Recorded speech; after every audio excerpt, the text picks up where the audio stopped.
Hello, everybody. Stu Smith here. Hope you can hear me. I can hear myself. Now I'm live. All right. I think I missed a few seconds there. So anyway, I'm taking some questions if you have them. Today, happy Friday.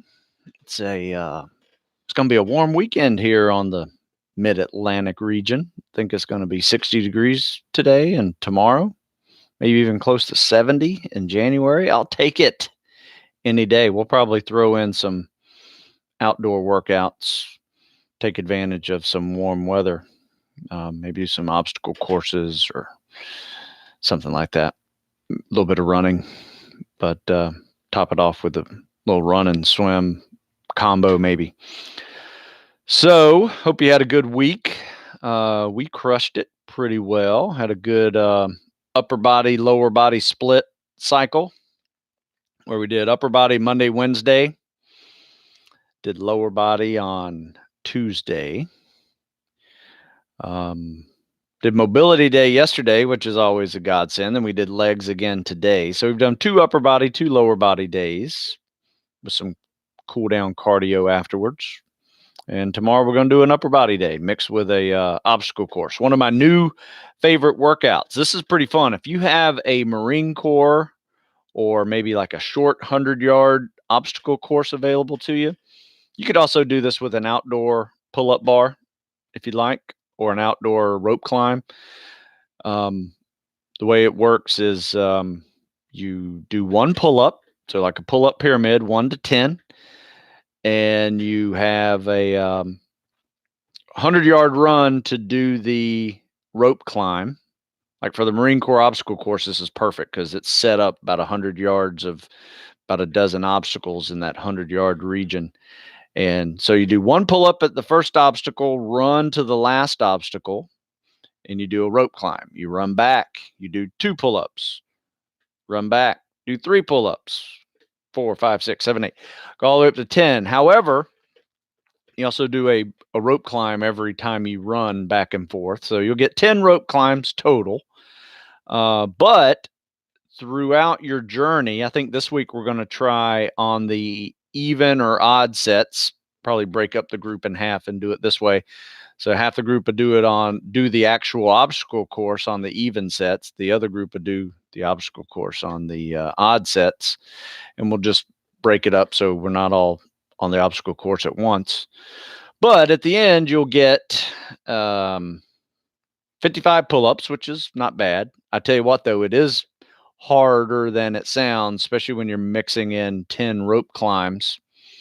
And you'll get 5 obstacle courses with it as well. So kind of a fun little twist to the obstacle course workout. We'll probably mix in some push-ups, maybe some log PT, push press, just to get some pull activity generated. And then we actually run 2 miles just to get to it, and then we run 2 miles back. So at the end, you've done 55 pull-ups, 5 obstacle courses, 10 rope climbs, probably a couple hundred push-ups and push presses, and 4 miles of running. So that's our plan for tomorrow. So I do have a question here. I'll start taking them if you have them. How can I prevent shin splints? And how can I strengthen those muscles around the shins? Preventing shin splints. There's a lot of articles out there. And you're on YouTube. There's a lot of great YouTube videos from physical therapists, trainers that actually can teach you some good shin splint exercises. I personally like to do a flex point. So like pretend this is my ankle. So flex point of the ankle joint to just get some blood flowing in the shin muscles. And then you can also do some walking on your heels, like try to keep your toes up off the ground. Heel raises a little bit, work the backside of your shins. But yeah, between the heel raise and the toe raise exercises, those work pretty well for me. Now, once you quit growing, and get into a running cycle, you probably won't get shin splints ever again unless you're just running completely wrong. So there's a couple of things that can cause it. It can be your form. If you're heel striking really hard, you have bad shoes and you just have no form whatsoever to run well. And then the other one's just you're not used to running and you're running too much when you progress into running. So that's how I prevent them. Sometimes I have guys that are susceptible to them. So what I'll have them do before we run is they warm up on a bike for a little bit for about 5-10 minutes. And then they do the flex point activity for about 30 reps each leg. And then try to start running. Maybe not run on concrete or asphalt. Maybe see if you can run on grass or a rubberized track. That will be very helpful. And get yourself some shoes that might have a little more cushion. All right, and check out the run. I wrote an article. In fact, I'll put it down there. I'll put a couple articles in the description for you that have some shin splint information as well as some exercises you can do. There's some videos in there that you can do as well. But I've written a lot about shin splints. But like I said, go to YouTube and Google shin splints or search shin splints because there's a lot to it out there. That's what I like. And then I also like foam rolling them as well, or some form of massage that helps. All right, so next one. What's the program of yours do you recommend best for fat loss and better run mileage? Well, that's an interesting question because I typically, if you're really overweight, I don't have you running a whole lot, very little. I'll have you walking, I'll have you biking, elliptical, swimming, doing more non-impact activity than running because you running overweight, take question number one and multiply it by shins and ankles and feet and knees and stress fractures and hips. All of those things can be aggravated by you running overweight. So consider that, when you're starting to program. And any program that you do, you may have to alter it a little bit. Maybe not run 5 days a week that I have written it on a piece of paper. You might have to run every other day, for instance, and maybe mix in some non-impact activity in between. So it kind of depends. I don't have anything that's just running or just fat loss. All of my programs are really kind of performance based. So you're going to get better at running, swimming, elliptical, biking, whatever cardio that you're practicing, you will get better at doing just because you will be doing it. But there's also calisthenics, there's weights, and other movements like that you will be getting better in, burning a lot of calories, therefore losing weight. So I would look at it as, try to focus on the performance that you are trying to obtain, and the weight loss will come along with it, and better at running will come along with it. But it kind of depends. It depends on your abilities going into it at first. So that's a good question. No problem. I'm glad to answer questions. What's your opinion of PED use and training in the teams? I've recently talking to a buddy of mine that DOR'd, and he was saying that apparently half his class was taking something. I'm really shocked to hear that, to be honest with you. And it depends on what you mean by taking something. Are they illegal performance enhancing drugs? Are they just caffeinated drinks, supplements? There's a fine line there. You're not supposed to take anything like supplement wise out there to be taking steroids or performance enhancing drugs or whatever the options are. I'm shocked to see it because I didn't see it when I was there. If it's an issue, I'm surprised it's an issue, but I'm sure that they will deal with it And if you get busted, you're probably going to be kicked out of the teams, if not out of the Navy. So now, if it's doctor prescribed, that's a different animal as well. So once you're in the teams, you might be prescribed some form of testosterone replacement therapy, for instance. That can happen as well. So once again, that answer depends. My opinion on PED use is don't do it, because you're probably going to be kicked out of the Navy if you do it, unless it's doctor prescribed. But yeah, that's a good question. What boots are used in buds currently? Used to be the 9. Well, let me do some boot history for you on this question, because it's too easy of an answer. We did jungle boots, the old Vietnam jungle boots that you can buy for probably like $40 in a Army surplus store. They were tough on your feet, definitely. Then they got the Bates Light 924s. I think they changed the name to 922s at some point. Navy still uses those as their main boot, not Buds though. Buds changed theirs. Like the Naval Academy will issue Bates 922s. Yeah. The Buds now uses the Nike Combat Gen 2. So that's what they use now. So is Navy SEAL Fitness a good program to follow for someone who's already contracted? It depends. That's a good question. Navy SEAL Fitness book. Let me see if I'm running low on copies. Navy SEAL Fitness book, Complete Guide to Navy SEAL Fitness, with the 12 weeks to Buds workout in it. If you have a weakness of endurance and muscle stamina, this book is for you.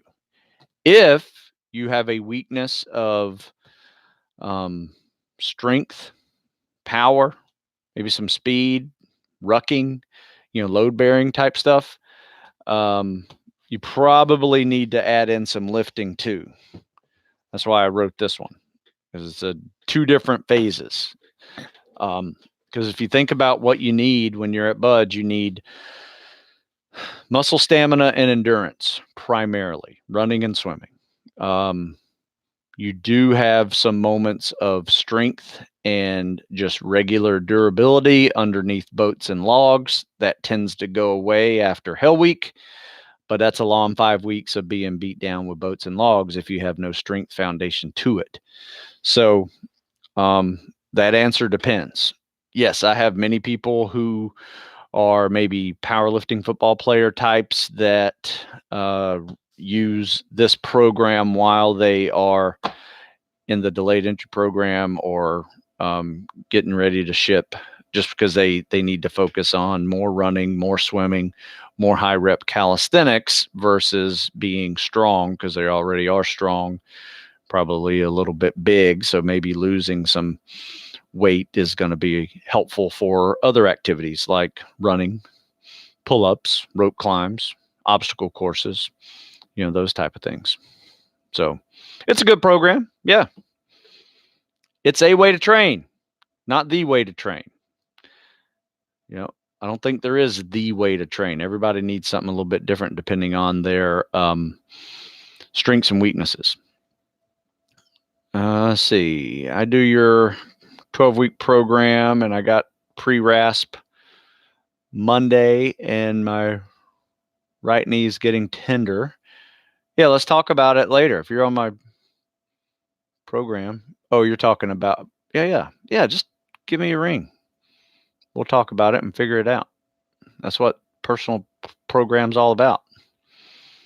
But anyway, to answer your question in a nutshell, right knee's getting real tender on top left portion of the kneecap while I run. Yeah, you just need to be stretching, foam rolling, massaging, icing. Sounds like a little bit of tendonitis starting to build back up. But what I would do is definitely probably pull back a little bit especially between now and Monday, couple of days, no need to run anyway. Just, do some non-impact activity, kind of taper into Monday and massage, ice, and try to get that thing, licked during the weekend. And then every day you're going to need to be icing and stretching and foam rolling, massaging, just to, be able to recover for the next day's activities. But, like I said, just give me a ring. We'll figure it out. But give me a little bit more in-depth email, and we can kick it back and forth or talk on the phone. Did you experience any doubts when you're training for buds? I think the doubts came before. I think everybody has doubts before they go. They're wondering if they're training hard enough.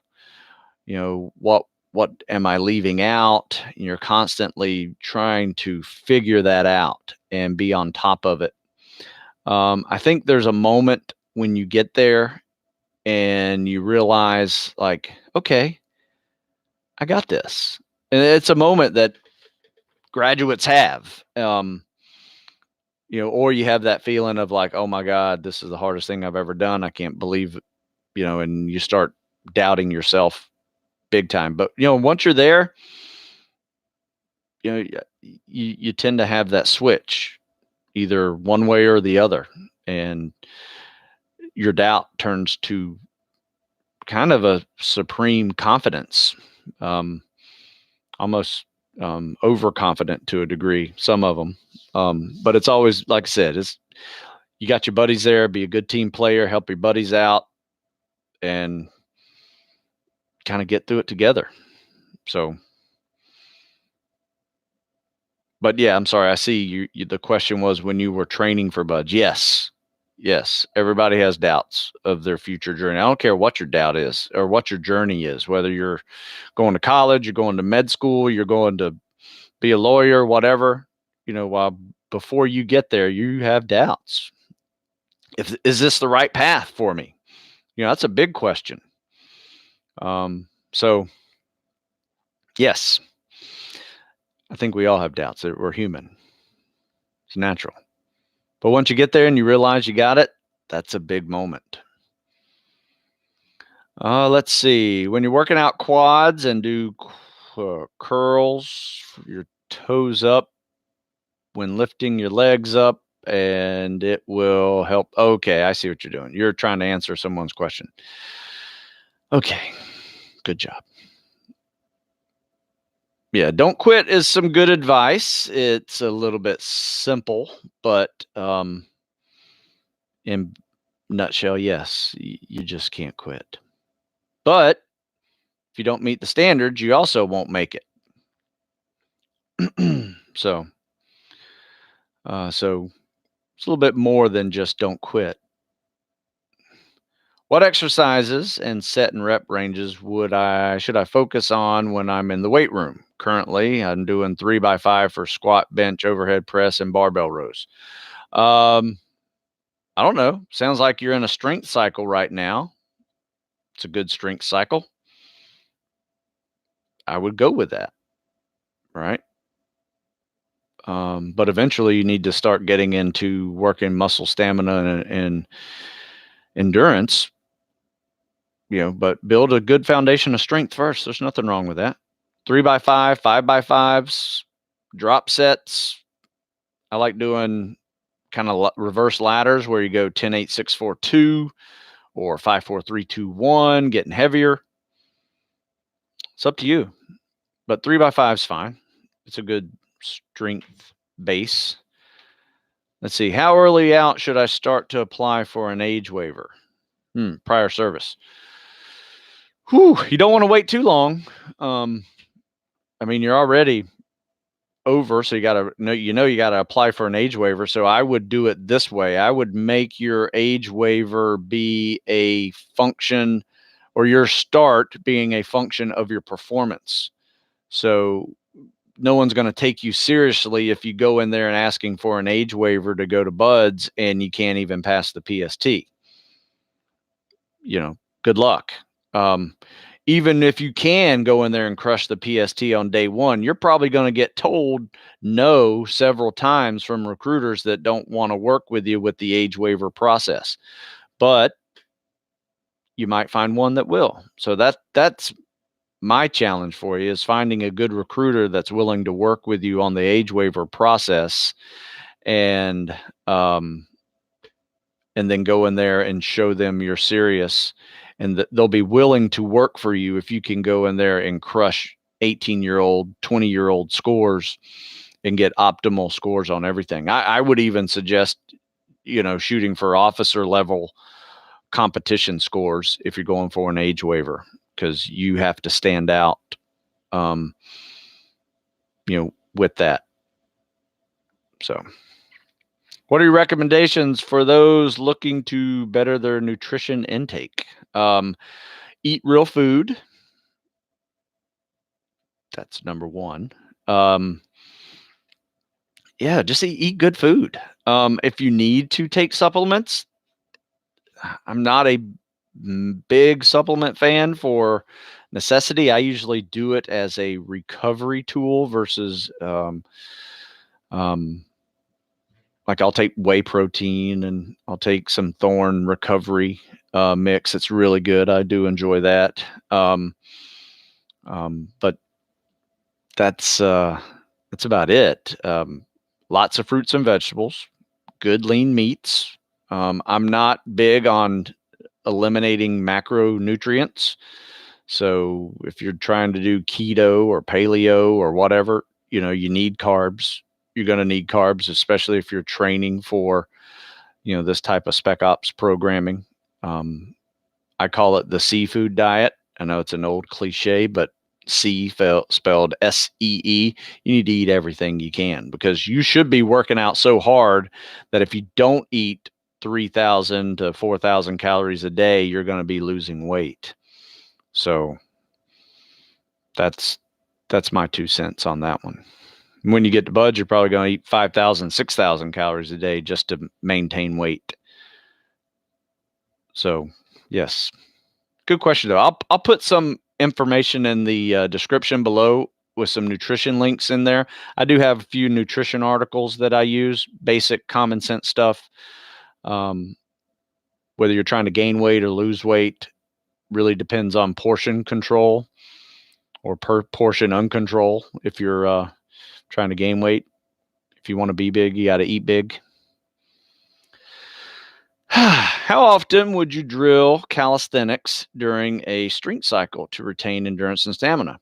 Great question. We do it every day. And what I mean by that is we warm up with calisthenics before we lift. So, for instance, we did leg day today, and we have this football field outside of our gym where we do one squat, calisthenics, run 100 yards, do 2 squats, run back, 3 squats, 4, 5, 6, went all the way up to 20. So that was a 210 set squat warm up. Takes about 10, 15 minutes to do. You get 2,000 yards of running in. So it's a mile of running. And you get 200 squats in. Then after that, we do our deadlifts and we do some heavy squats, maybe some leg press activity stuff, lunges, things like that. But that's how we do it. Same thing for upper body too. We'll do push-ups, pull-ups and dips. I call them the heavy weight training of the calisthenics world. So you can do those year round. I drop the volume a little bit, maybe add some weight to the dips and the pull-ups during the strength cycle. We'll also add weight vests for push-ups during the strength cycle. But our fall winter strength cycle is warm up with calisthenics, lift heavy. That's the way it goes. So usually we'll probably do like maybe 100 push-ups, maybe anywhere between 55 and 100 push-ups for warm-ups before we do chest and shoulders, for instance. Maybe 20 pull-ups or something like that before we do weighted pull-ups or heavy pull-downs and rows. But usually even our strength workouts, we'll get 75, 80 to 100 pull-ups in just to maintain that endurance stamina in the heavy exercises. So good question. Olympics lift versus athletic type of training, lunges, bands, dumbbells for buds. Oof. I didn't do a lot of Olympic lifts prior to buds. I did more calisthenics, running, swimming with fins. Did some lifts, but it was mostly dumbbell lunges, running up and down hills or stairs with weights, walking upstairs with weights in my hands. I did some barbell squats, things like that, some bench press, and then burnout. And what we would do is we do bench press and then roll over, after you're done doing 10 or 15 reps of bench, and then max out on push-ups right after that. See if you could even get 10, right? So it kind of hits some strength, muscle stamina side, with that combination. But I mean, I grew up powerlifting, so I thought I had enough powerlifting under my belt. So I didn't really worry about lifting too much. I knew I needed to be more of an endurance guy. So I actually prepared for buds doing triathlons. I would run, swim, and ruck, or run, swim, and bike, and then read ruck a few times. All right, guys, it's almost 30 minutes. I'm sorry I got to bail. You got some good questions here. If you would, please, I will answer those below, or you can DM me or email me or text me these questions. Happy to get to it. I've written some articles on these questions, and I will put them in the description below as I post this. So, all right, we're out of here. Happy Friday. Catch you next week.